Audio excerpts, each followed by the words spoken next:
This is a kind of beat up bird of paradise that my wife has.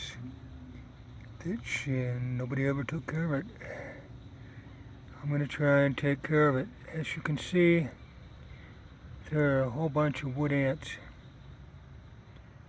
that are crawling on this thing. This is the bird of paradise that I repotted. It's coming out of shock. I'm going to probably trim all this yucky stuff off of it sometime. Probably this weekend I'll trim all the black off of it. We'll get a chance to see what it really looks like. The bird of paradise is coming back green slowly. So that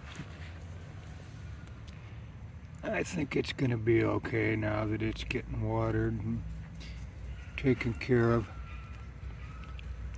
Once it gets to probably the end of this month, I'll probably repot it so that it gets a little bit more root system in it.